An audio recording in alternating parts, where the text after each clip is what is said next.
Mayong adlaw sa atong mga viewers diha sa nagalayang-layang dapit sa Pilipinas. Ako sa Kabisaya nga pastor o nga kalipay nako nga makashare through niini nga platform sa YouTube. So atong isigutan karon ang topic nga naguluhan, ano mga doon natin pagampungan dito bagon sa Ginoo. Kabalo ba ka kung sa rason ini? Or wala.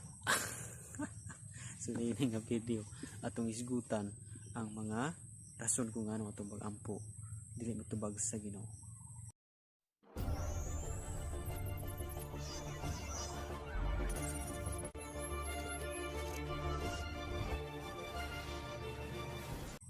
Unang rason, doon natin pagampo nga dili ta mainiton sa atong pagampo.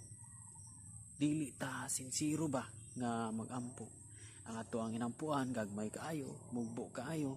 So dili ta sincero. Insert ka ng pulong nga dili sincero. Wala nakakunik ang atong kasing-kasing ngadto sa Ginoo. Diba? So nakabantay ba ka sa imong pagampo nga adunay panahon nagampo ka nga dili ka sincero sa imong giampo. Wa gani ka kabalo nganong nakaampo ka ato. Wa gani ka kabalo nganong nalitok nimo to. Diba?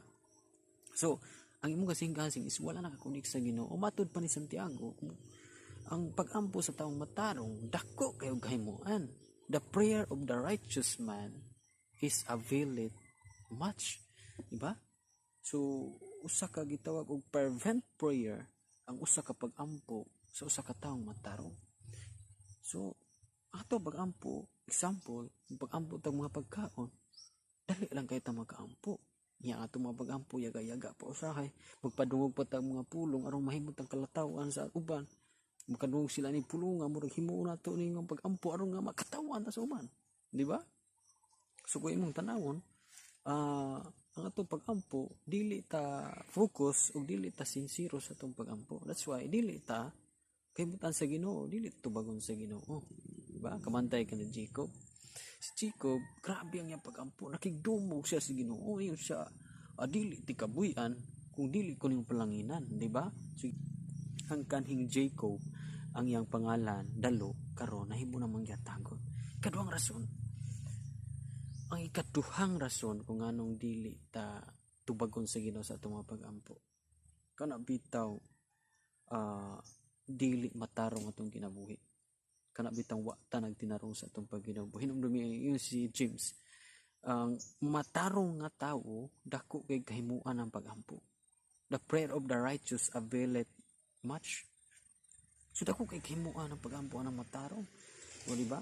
Kay ang matarong man gud ug mo'y moampo, uyo na sa kabuton sa Ginoo.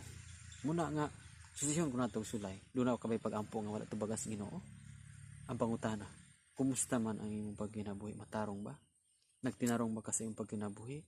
Or doon na ba'y pagkinabuhi nimo nga imong gisupak ang pulong sa Ginoo? O di ba? So sukwahi kayo, nagampo ka og mayo imong balatian. Nya ikaw ra po'y nagdaot sa imong lawas, nagbuhat pug kag mga buhat nga makakus og daghang balatian sa imong lawas. So suwahi kayo, gaampo kag kalinaw. Apan ikaw mo'y mangunag paningka sa imong pamilya. Nagampo kag kalinaw sa pamilya pero ikaw ang unang maningka. Dili ka kapaubos. So di ba? So ang pag-ampo nato ug ang atong mga buhat dapat konektado sila. Dunay inline sa kabubuton sa Ginoo. Di ba? So nagampo ta nga panalangin sa Ginoo, ya sige putag pangawat sa ikapulog sa mga halal. Nya nagampo ta sa Ginoo panalanginan. Nya sige tang panglimbong sa atong kinabuhi, sa atong pagpanarbaho. Dili ta mutugan sa tinuod. O di ba? So sukwahi kayo ang imong giampo ug ang imong mga buhat. Dapat righteous magmatarong ta aron nga kahimutan ta sa Ginoo. Si Elias nga matarong ang kinabuhi, nagampo siya sa Ginoo, gitubag siya sa Ginoo. Ang mga propeta ni Baal, nagampo to sila pero kay di man matarong ilang kinabuhi, so wala itubag. Ang Ginoo mo tubag sa atong pagampo. Apan doon na po tayo pagabuhaton, magtinarong po sa iyang atubangan. So maura ni ato ang topic karon. Hopefully na kayo nakatunan nga mga mensahe nga pwede kayong ma-apply sa mga kinabuhi. So God bless sa maong nga mensahe.